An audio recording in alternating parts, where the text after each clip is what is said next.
Hi, I'm Jane Hilsden, marketing consultant and founder of Dragonfly Marketing. Welcome to this episode of the How to Do Marketing Show, a no-nonsense podcast about marketing for small business. It's our mission at Dragonfly Marketing to put marketing on the agenda for every regionally based small business in Australia. Why? Because we know that when marketing is done properly, it can help your business grow. We believe small businesses are the backbone of our nation. When your business grows, it benefits not only you and your family, it benefits your whole community. Small businesses create a vibrant and connected economy. We employ local people, we donate to local charities, and we work together to build resilient and thriving regional communities. The How to Do Marketing Show is a podcast just for you and your small business. Bursting with marketing insight and information, this show will be a fabulous resource to help you know all there is to know about the topic of marketing for small business. Now, before I introduce my next guest, I wanted to ask you something. Do you want to find out how you can create high impact marketing campaigns on a small budget? Because if you do, I think I have something that may help you. So something that we are immensely proud of at Dragonfly Marketing is the fact that we have won the Small Budget Marketing Award at the Australian Marketing Institute Awards for Excellence 3 times. And we've done this by creating super smart and creative marketing campaigns that have achieved amazing results on a super tight budget. This is what we specialise in. It's our superpower, if you like. But this doesn't come from just winging it. It comes from years of experience creating marketing campaigns for small businesses. We've got a formula. We know exactly what works, and now we want to share this information with you.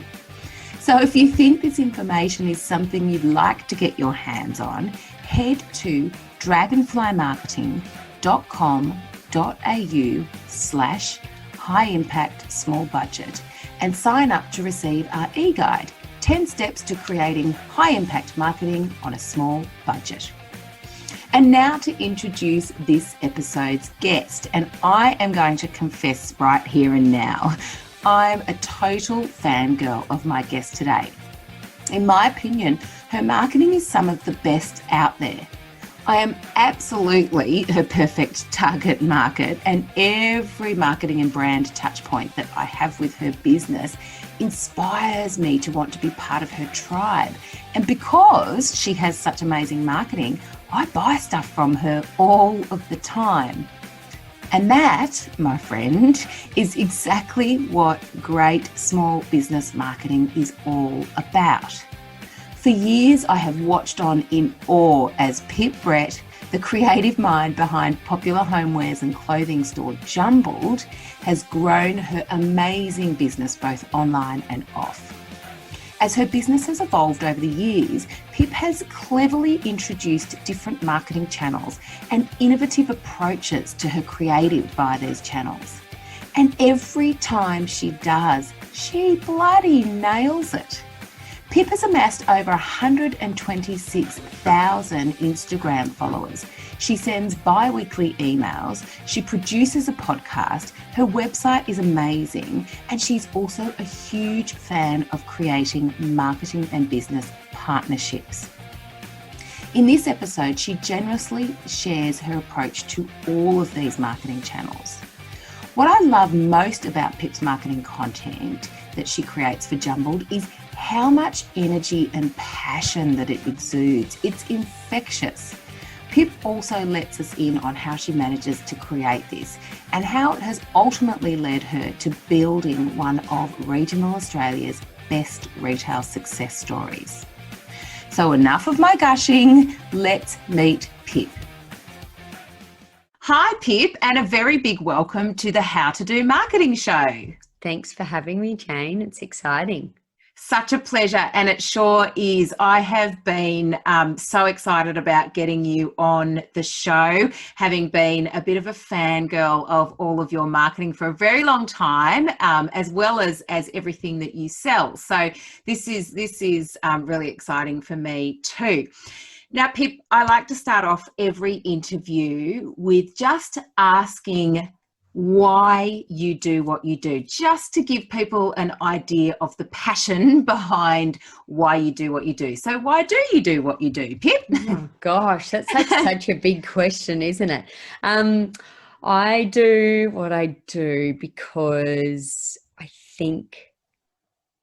don't think I'd want to be doing anything else. I just yeah, I love the challenges of having your own business. I love the those you constantly problem solving, but I also really love probably the creative side that you can have with your own business. So that's the marketing side and the products and creating product collaborations and visual merchandising. So I feel like I sort of tick off all the things that I love all in one package. But I think when I started doing this, I was 21 and I hadn't really thought of anything different. I don't know. I think it's like maybe planted within you before your passions are planted within you before you even know what they are, and you just can't help but do them. But yeah, feeling very lucky. Yeah. And that comes through, like you can absolutely see that is something that creativity and that innovation, and you've always just got something new on the go, and it's always so on brand and on point. And from looking in from afar, you can see that that's innate. Like you couldn't plan it, it's not something that you learn that skill. Yeah, I think, and you said that it feels very on brand, but that's not I think a few years ago we decided to only sell things that, truly loved, and just to not try and be anyone else, just to be us. And this is what you see here is exactly what I love. And so I think you can't help but, it does feel on brand just because of that sole reason. Yeah. You've got your true north and you stick to that and you don't deviate, and it produces absolute magic. And you spoke about, that you're lucky that you did just kind of follow that and you just followed your intuition. But people, I think there's so many people who don't, so many people who do have this kind of creative side or this innovative side, but for some reason, whatever it may be, they don't follow that. And it might take a little bit of time for them to actually kind of tap into that. And they might, change career, during the course of their life, or, after 20 years of doing one thing, to tick it over. So I guess you are lucky that you kind of tapped into that and followed it at that age, and you've been able to kind of then grow and manifest that as you go along. Yeah, totally. I think I was talking at a careers night last night, a virtual one for my high school that I went to. And I think there are a lot of other creatives on the panel as well. And it was interesting how, everyone's not many paths in life are straight. They deviate all different ways. But yeah, I guess I was lucky that I sort of knew what I wanted to do when I was young. But I think when you're young, you have less responsibilities also. So I think that's a little bit easier and not a fear of failure like maybe you would do now going into business. But I think women in particular in business, we had a business weekend called the Huddle in Orange for 450 people, women. And what I took away from that was it wasn't really anything holding people back except for their own like self-doubt almost. Absolutely. So, it was interesting that I'm sure men, I don't know if they have that self-doubt as well, but I think women in business are really putting it, trying to craft these lives for themselves and their families. So they're sort of trying to put themselves out there and their ideas out there. And that could be really hard. Yeah. And I think, and certainly this is from my experience, I know for years I probably suppressed a lot of my creativity because you've got that fear of judgment. Like creativity is not wrong or right, and when you're a person who kind of likes to be judged as right or likes to think that you're actually doing the right thing, creativity is so subjective that it's a really hard place to kind of sit if you're not afraid to fail, or not afraid to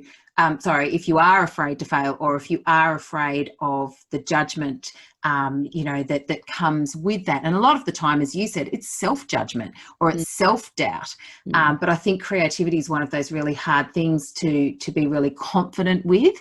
And know that, there will be some mistakes, and it will take a little bit of time to kind of get that right feel, and to ignore judgment.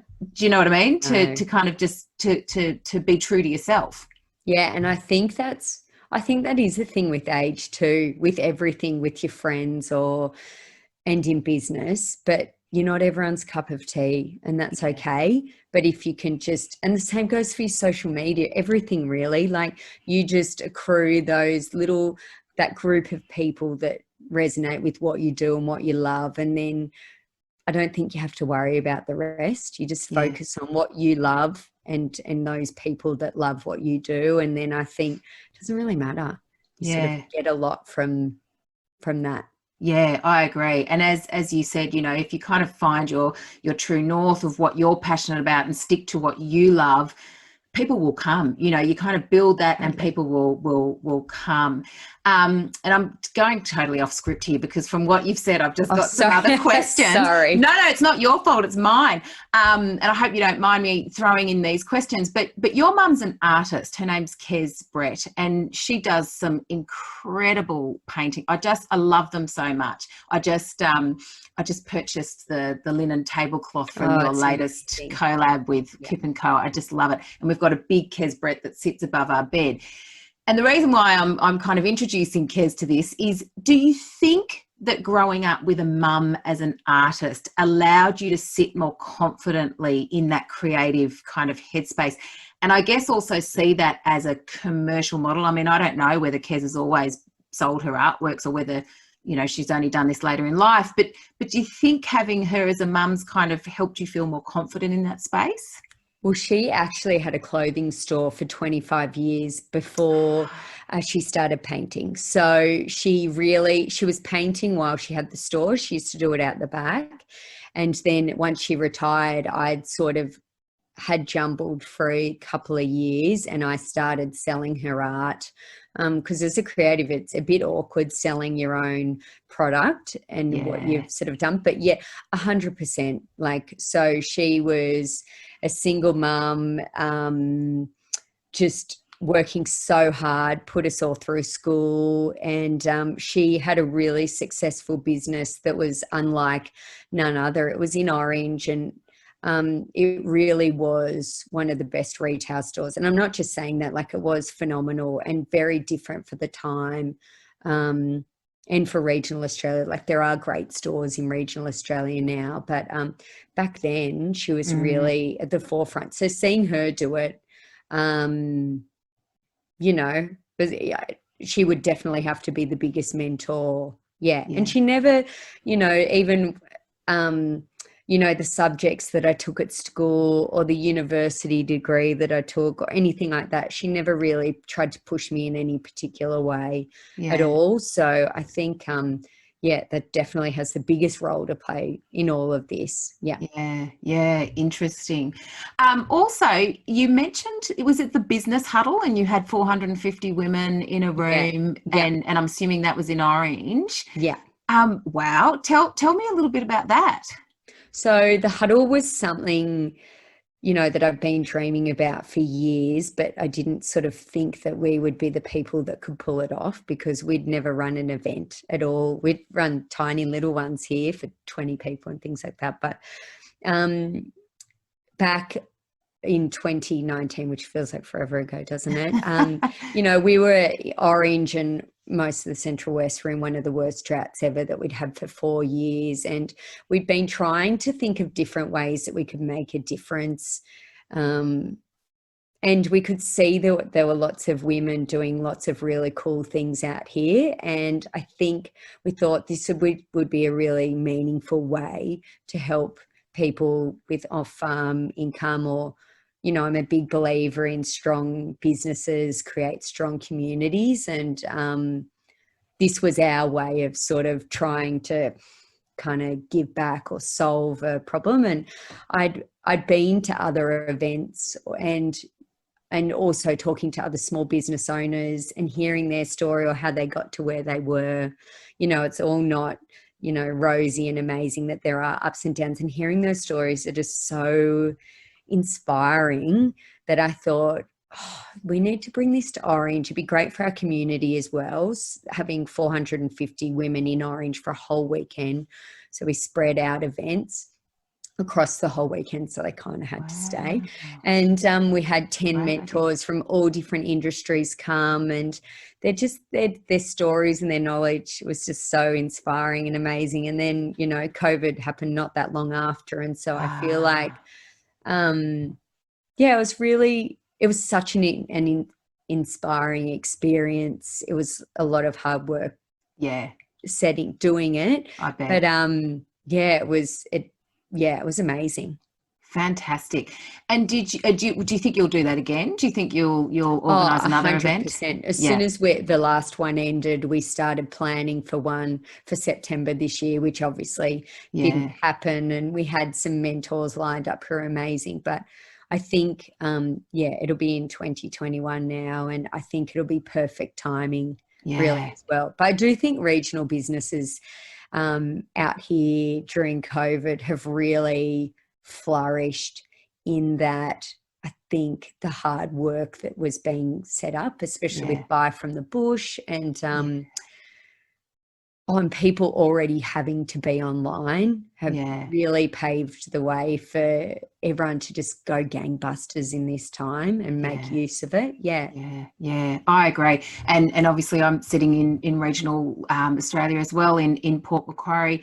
And I know for me, I think COVID's been the best thing that's happened to my business, because it's actually just got everyone on the level playing field of doing business digitally. So, I mean, obviously you're a B2C business, I'm a B2B, but the B2B space, like the rest of Australia wasn't geared up. I think regional businesses were, because we've always had to be.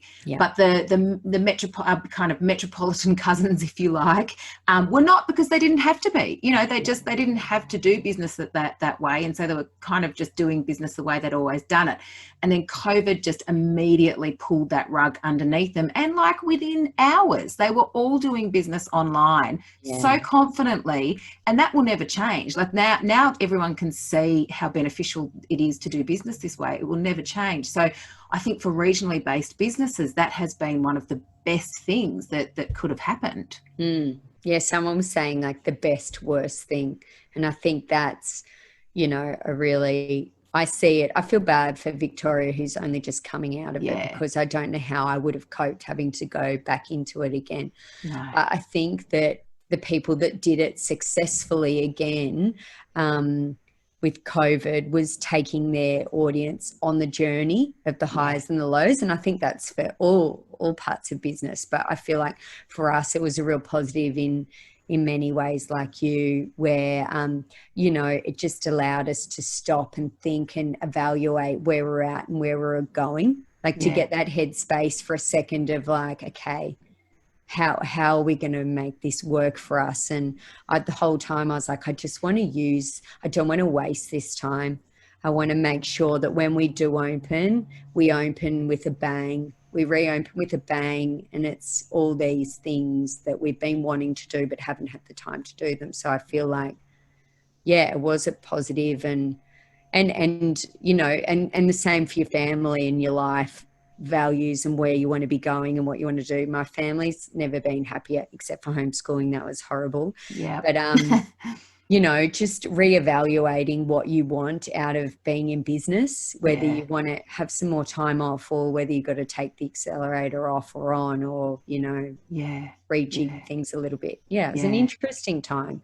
Yeah, it certainly was. And certainly from afar, I was kind of, I guess, engaging with your business along the way. And certainly for me, because I kind of buy from you online, nothing much really changed. But I certainly noticed that, yeah, you kind of did take that time to renovate the store and, change a few things around. And then, as you said, and I remember you kind of launching back into the world with a big bang. And I think that's energizing, not only for your customer base, but for your team and, you know, for stakeholders and your partners. Like it's lovely when you can see a business kind of thriving and using this time really proactively and positively. Yeah, totally. Yeah. So yes, gosh, I could talk to you about this all day. But I want to get onto the topic of, well, it's marketing, but it's also, I guess, the kind of initiatives that you put in place for your business. But first of all, if I start with your content, and I bloody love your content.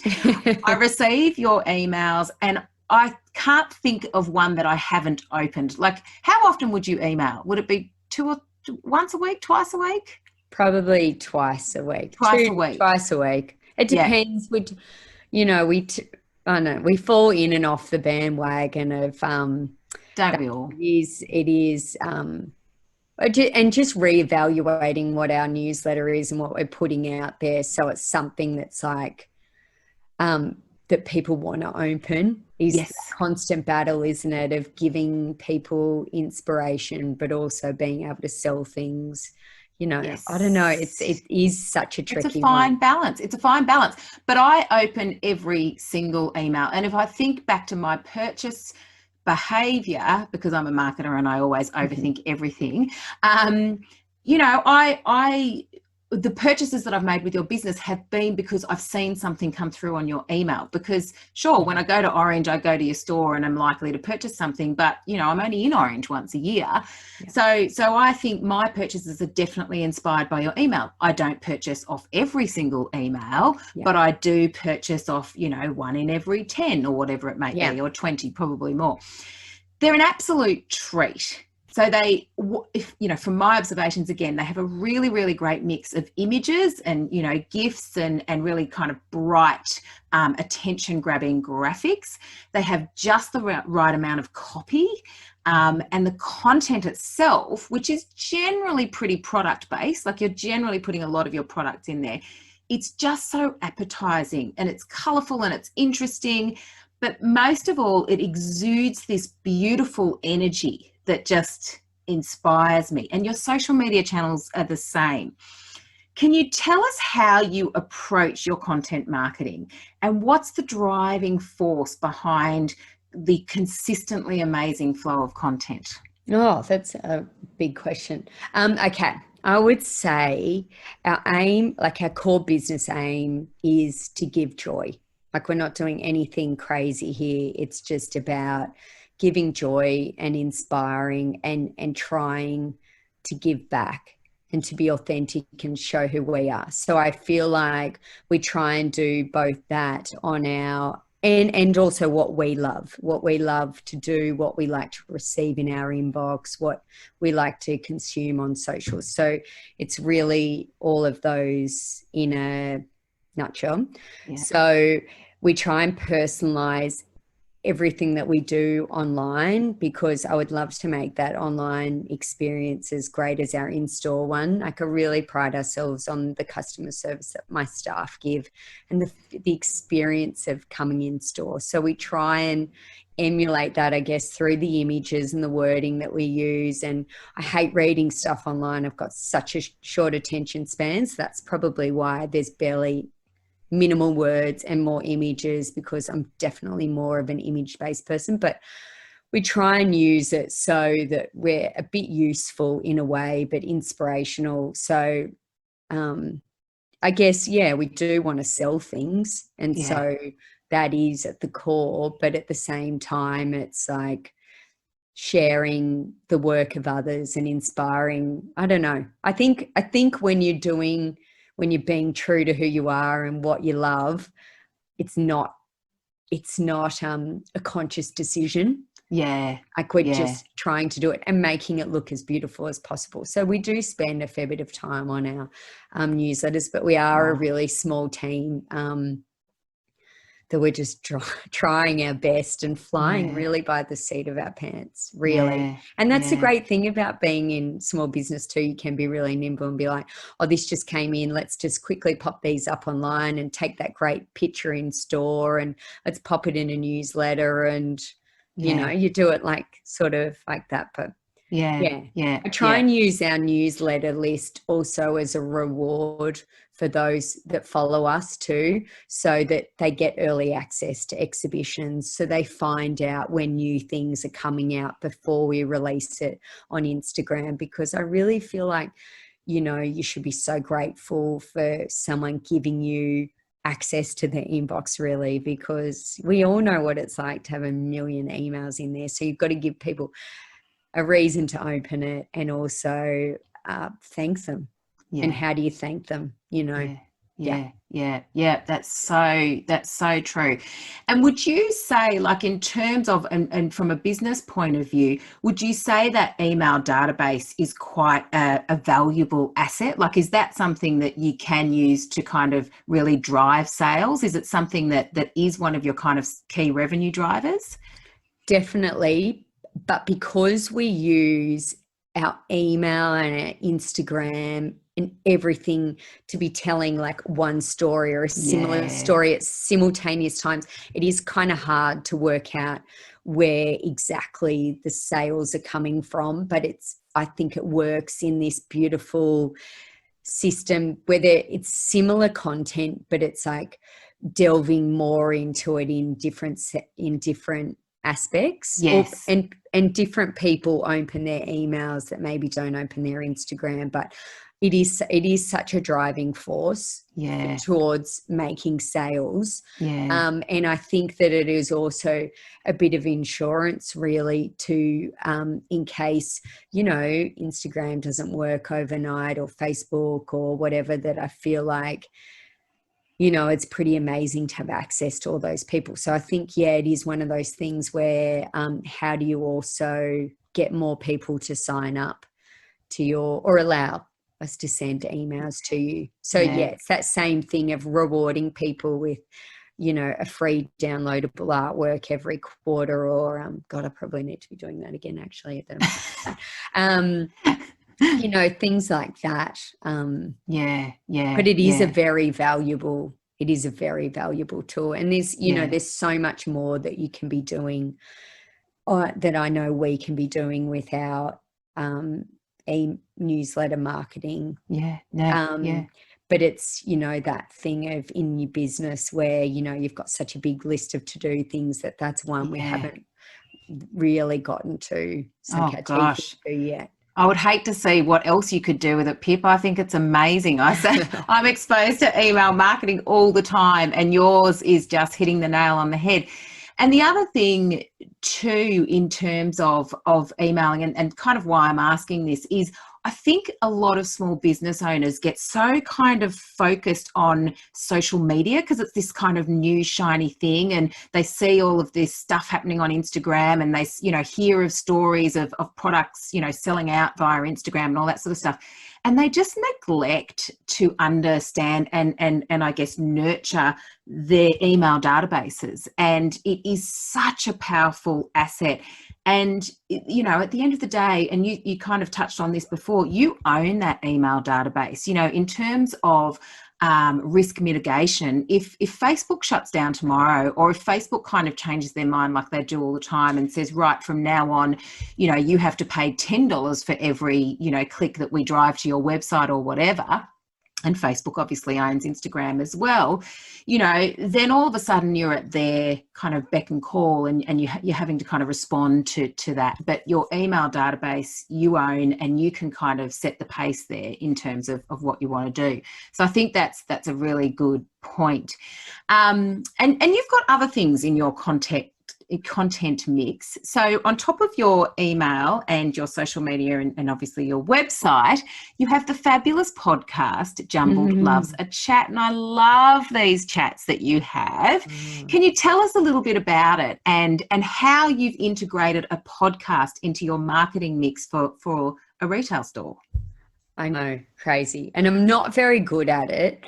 Podcast. You are good at it, Pip. You are. No. You are. Oh, and I was chatting about this to a friend who listens to you as well, and we just love your style. We love this open and raw conversation. We love the people that you pick. You know, I love it. Anyway, tell us about it. Lovely. I started it during the huddle when we did our business event because my friend Sky Manson, who has her own beautiful podcast as well, had said to me, you should really do it. It's just so good. And I was like, no. Anyway, I'd put it off and off and off. And she's like, now is the perfect time to do it, to tee it in with the huddle. And I'm like, okay, I'll see how I go with the 6. And it was really stressful recording. I was so nervous, but I enjoyed it. It's like having your own mentor for an hour or to yourself, where they're telling you like they're cracking pearls of wisdom, and there's just their story, and it is such a privilege. And he's so wonderful. Like even sitting down and talking to you, you could have popped in the store and we may have connected briefly and chatted at the counter, but it's so rare in this day and age to sit down for like an hour and chat to someone like properly. Yeah. So yeah, I've somehow managed to keep it going, and I think the best chats have happened with people that I like sort of know and love or admire, and it just has been really great. It's great to, when we're talking about the newsletter and the and Instagram, I feel like it's another little dot on the circle of, if you were thinking of a dot to dot picture of something, of a circle, like I would just say it's about linking all those different things. So if we've got an art exhibition launching, which we just did on Sunday, we'll get the artist on the podcast and you hear about their process and their highs and their lows, and how they do it really. And it's so amazing. Or we do a collaboration with Kip & Co and we get them on, and you hear more about that. Like it is really, it stresses me out every week, definitely. Well and truly, and the girls in the store would all know that. But what it's given back is, you can't put a price on it. It's been amazing, and it's been amazing for people, for me personally, to be inspired by others, but also it is that weird thing that people think that they know you more, but I think it's helped our brand showcase our story a bit more in a different way. Instagram stories was really great for us here, but I think podcasting has been something that's been really, like, I've really noticed a shift this year in something, and I think it's down to podcasting. But wow, interesting. It's I hate listening back to them, but I do love hearing it again, because I'm like, oh, that's right, they said that amazing thing. It stresses me out every week. It's a lot of work. They are a lot of work. And I think I think in terms of what you're saying there as well is the context that a podcast allows to give. Everything on social media is so fleeting. Everyone's in such a rush, and they're just, they consume content so quickly. And even with an email, generally people are checking it when they're on the go or sitting there waiting for the doctor or whatever. So they're on a time frame. So you don't get to sit there and immerse yourself into, and as you said, into that conversation, and actually kind of be taken on the journey and hear the stories and kind of get to know that person. So I completely agree. And the way, you're describing it as the dot to dot, which is absolutely right. It's part of an ecosystem. And sometimes it takes, multiple kind of touch points for people to really kind of get to know, like, and trust your business. And I think that's where the podcast, or even videos, you know, if you're producing videos as well, that's what they provide that, you know, social media images or emails maybe don't, because they do give that beautiful, rich context. And you interview, you know, as you said, you know, a lot of your suppliers, a lot of the artists. So it does give this resonance, you know. So when you're kind of looking at the artworks that are coming through the emails, and then you hear the artist interviewed. And I think one of my favorite ones of your episodes was with Kirsten from Incy. Is it Kirsten? Oh, Christy from Incy Interiors. From Incy Interiors. One of my favorites to record. Like, what an interesting story. Like, I just really kept going, what? Yeah. Stop. You know, like, I thought her story was so great. And that's the thing, like, I guess we're producing things that, like, I like to consume. So I love podcasts. I love walking my dog and listening to podcasts. Yeah. And I guess our podcast is the exact type of podcast that I love listening to.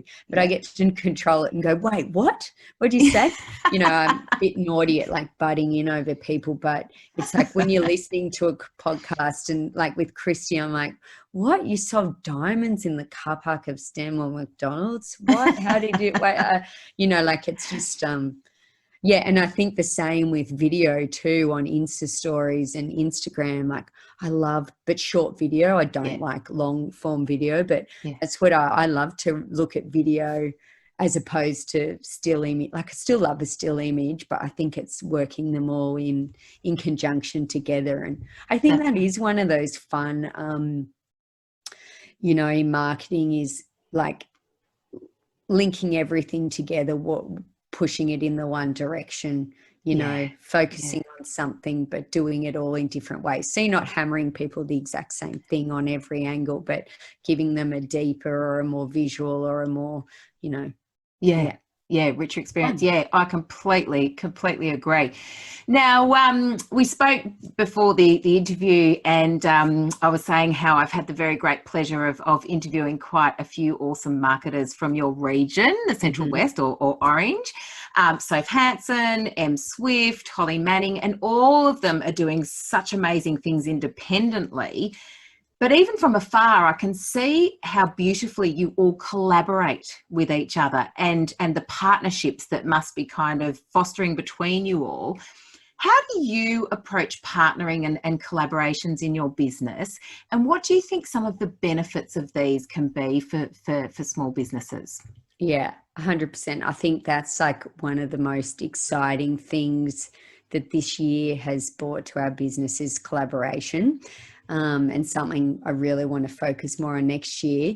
But in terms of our community, there are us in Orange and a little bit further afield, there are so many wonderful people doing wonderful things out here, and we have been, you know, able to reach out and do stuff together. So Emma at Swift and I don't know if I should say it, but we're doing a little Christmas champagne collaboration with them, and we did it with Emma Barrett, who's in Narromine, a graphic designer, and we've done stuff with Sophie and Clancy Job in Narromine as well. Just I think it's so nice to be able to work with people that you love their work so much. I think the best collaborations happen when you both benefit and you fill in each other's missing skill sets. And so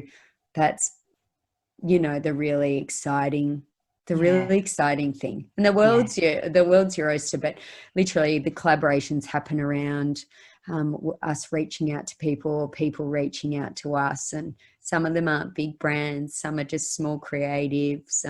I think I urge everyone to think about who they could collaborate with, whether they're a hairdresser and a beautician, or a florist and a restaurant, or a, you know, it could be big scale, it could be small scale, or it's just it's such an exciting space at the moment. Yeah, I agree.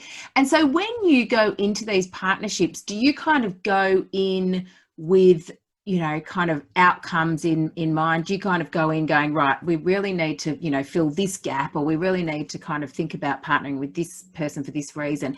or do you kind of approach them, you know, with, I guess, curiosity and go, you know, I think our brands really align, you know, I'd love to have a chat with them about how we could collaborate, and then kind of let that conversation unfold? Or is it a mixture of both?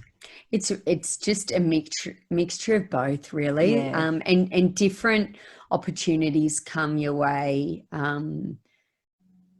with different things. If someone's approaching you, they probably have something already. They might have something already in mind, and it's knowing what to say yes to and what to say no to. And what we say yes to is, yes, that's amazing. Like, that excites us. You know, we get lots of things and I'm like, oh, it's not quite right, or the timing's not quite right, or not really sure how that would work. But yeah, that's the great thing about, you know, looking at your inbox these days or answering the phone. I'm like, oh, that's cool. Yeah, okay. Let's think about that or ponder that. And some things have a really long time frame and other things happen much quicker. It just depends on but yeah, I think just saying yes to those ones that really excite you and creatively, and what you get out of it, really, what you want to get out of it. Whether it's money or the thrill or the challenge or the joy or the bigger audience or a new audience. It's I think each one gives you different things, and it's fun. That. Yeah, I love that. Yeah, and I agree with you. There are so many opportunities for that to happen. And again, it's something that I just don't see, and including myself, it's just not something that I've kind of ever really had on my radar. That's about to change. But I think, it is. It's and I think we're going to be moving more and more into that era where we do look for ways to collaborate and lift each other up and join forces to, you know, achieve kind of greater goods. So that's excellent advice. Now, I would love to touch on your Instagram, because you do such an amazing job of that as well. So you have over 126,000 followers. It's a beautiful grid to get lost in. And your stories, you've always got so many stories, and they're always really entertaining. I love flicking through them. I love it. Does it actually take you a lot of time to feed this platform so abundantly and again with so much energy? Yeah, it does take a lot of time. I wish I could say it didn't, but it does. Like, it does. But when I'm not feeling it, I won't do it. Yeah. And I've just known that now. I think that's a newer thing, because I think, the shop will suffer, because really it is such a driver for sales as well. You post a lovely picture and it sells. It's so amazing. If you do it, if you put the time in, you get reward. But I do think you can tell when I'm probably not feeling it as much. So I think when we're feeling it, it's just I think it comes across, the enthusiasm that we have.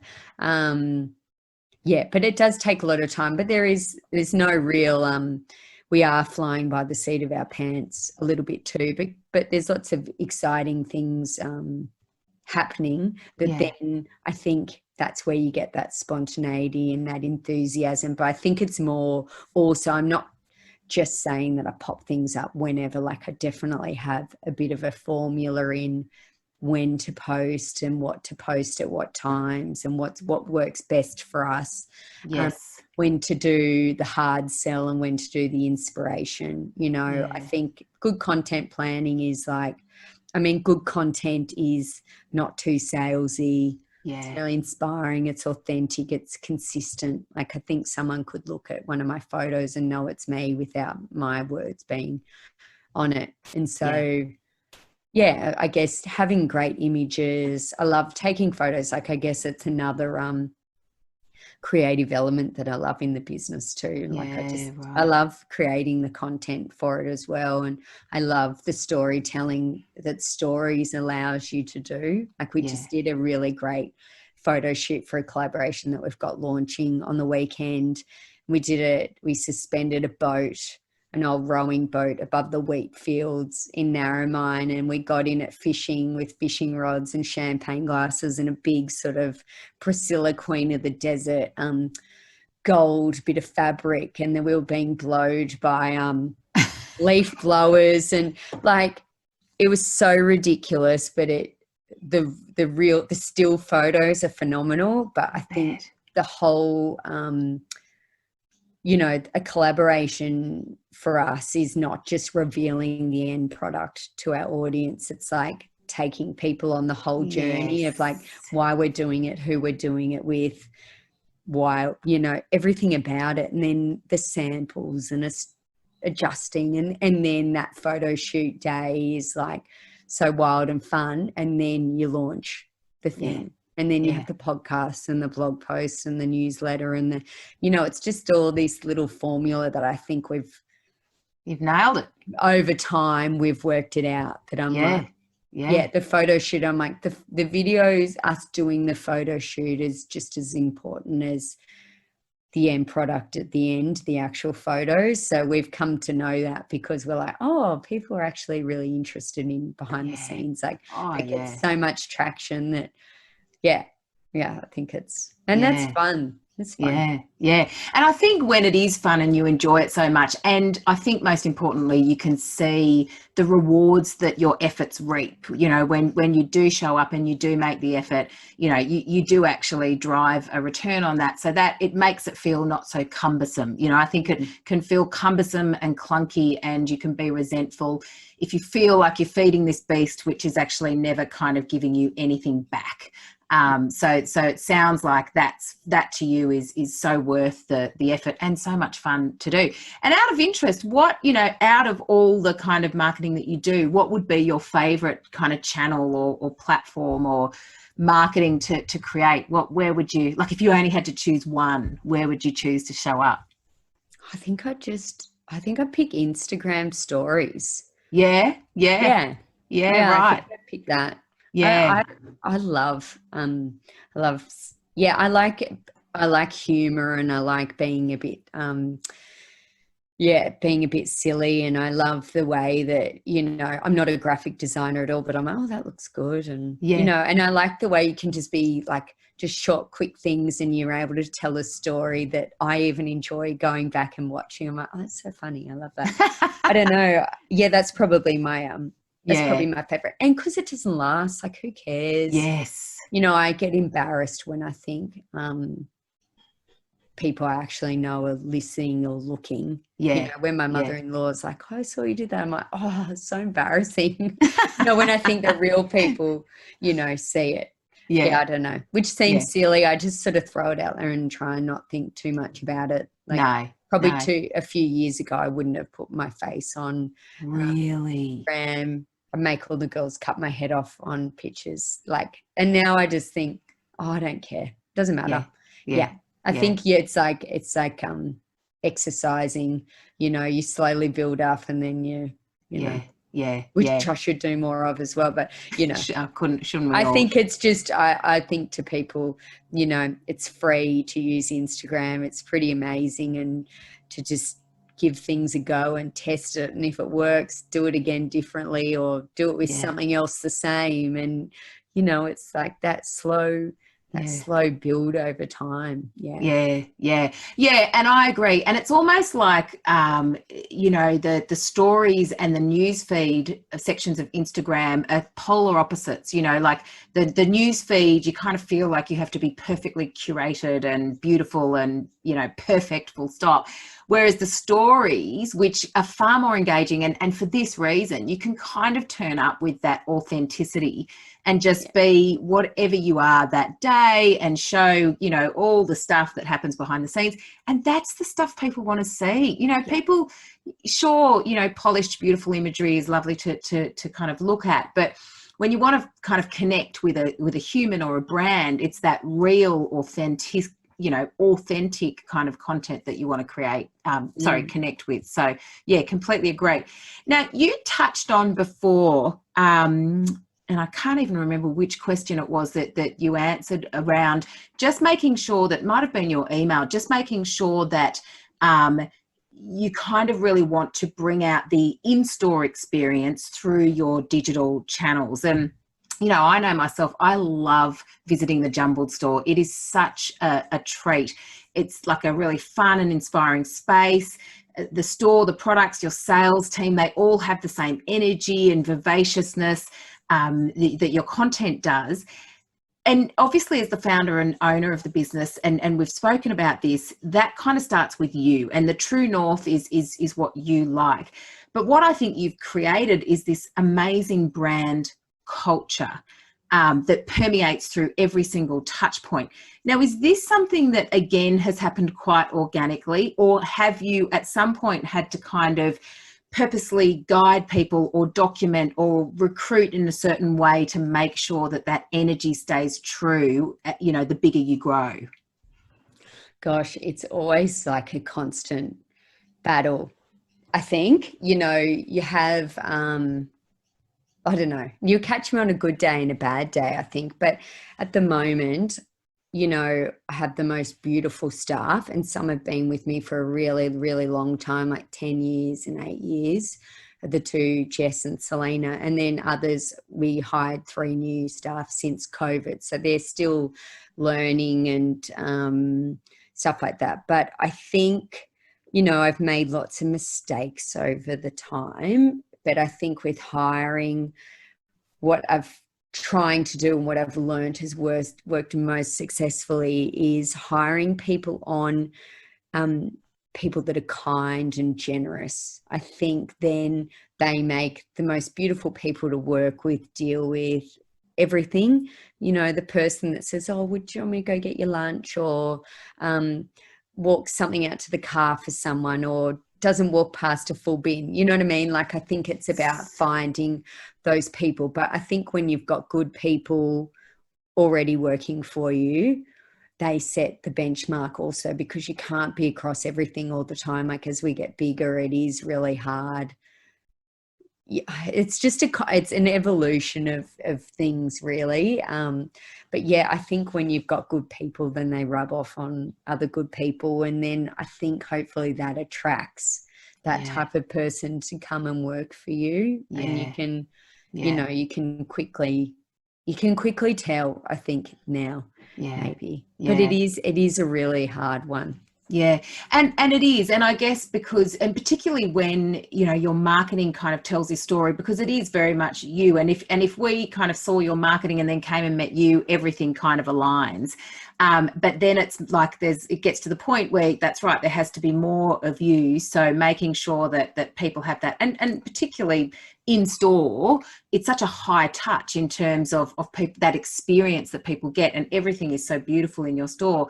Having the people that actually kind of bring that to life as well is important, and you do it beautifully. Like, you come to your store and they're all wearing the fabulous fashion that you sell, and they all look bright and gorgeous and they're lovely. So you've definitely done that well. Now, what about measurement, Pip? How do you measure? What are the kind of key things? Is it really about, I mean, at the end of the day, sales is obviously a key measurement. But in order to kind of work out what's working and what's not, are there other metrics that you look for? Are there other clues that you look for, as in, do we need to kind of optimize and tweak this, or do we need to stop doing this? What do you look for? I'm like probably the worst for this in terms of like, but this would be my personality, I think, that, the business is going really well at the moment, and just exceeding all expectations, really. Yeah. That I mainly go off how I'm feeling in terms of like, yes, sales is probably our biggest thing. And I just check in with the bookkeeper every now and then. We still got money.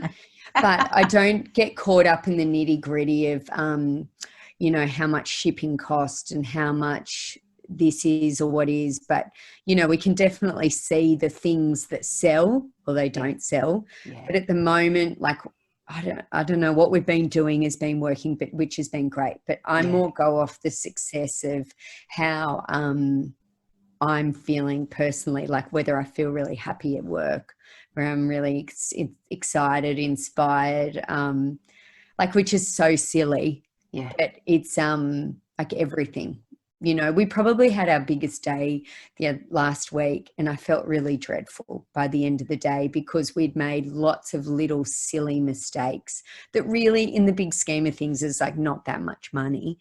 Yeah. But it's like, I don't want the business to get any bigger. Yeah. I just want all of us to be doing the very best, in that it's the very best store experience, that the customers online, in store, you know, that it's just flawless, and it's, we're not there yet. And I don't know whether you ever are going to get there. I don't know, but I just, you know, I just want to, I don't know. I just went home feeling really flat and deflated. But then I was like, oh, it's an amazing day. That's so silly. Like, you know, it's just, yeah, I don't want to get any bigger. I just want to be doing more stuff that makes us feel great, and that everyone's happy at work. I want to be more, that's more my benchmark of success, is that all my staff are really happy as well. So it's just that, I don't know. Yeah. Anyway, but no, things are going good. Yeah. I think when things are going bad is when you really have to knuckle down on the nitty gritty and be looking at what's going on. But at the moment, I think we're just wearing rose-colored glasses and rocking on and just trying to get everything done in the, I don't know.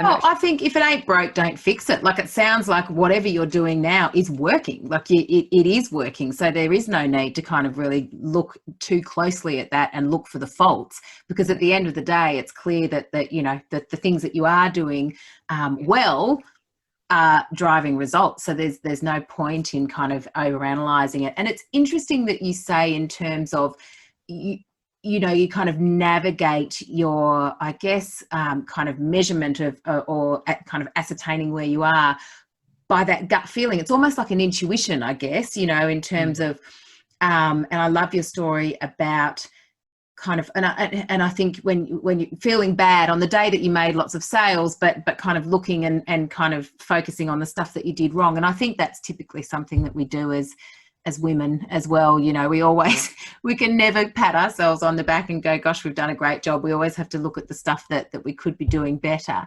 But I think in terms of, I love the kind of intuition behind, you know, well, I think, you know, we're doing really well. What we're doing is working. So I don't need to kind of look into the nitty gritty. And you're right. It's kind of when things aren't working that you have to kind of start to think, well, is this where we should be spending our time? Could we be doing this better? But clearly what you're doing is working.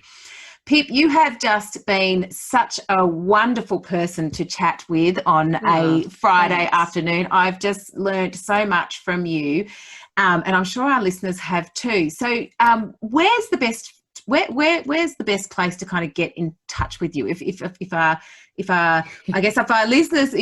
listeners want to kind of get in touch with you or find out more about Jumbled, where should they go? Yeah, well, we've got our website, which is jumbledonline.com, but then also our Instagram at jumbledonline, and I look after it. So if you send me a DM, I will hopefully reply to you. I'm usually in bed, the kids are gone to sleep, and I'm like, okay, right, and just try and get through all the messages and stuff, but I try my best. But yeah, that's probably the best place to get in touch with me. Yeah. Or come and visit us in beautiful Orange in New South Wales. That would be very good. That'd be even better. And the other thing that I definitely want details of is the next huddle that you have. I would so love to come to that. I'm sure there's lots of people around Australia that would love to come to that. So we'll definitely have to get those details from you. Awesome. Thank you so much, Pip. I really appreciate your time. My pleasure. Thanks for having me, Jane. It's been great.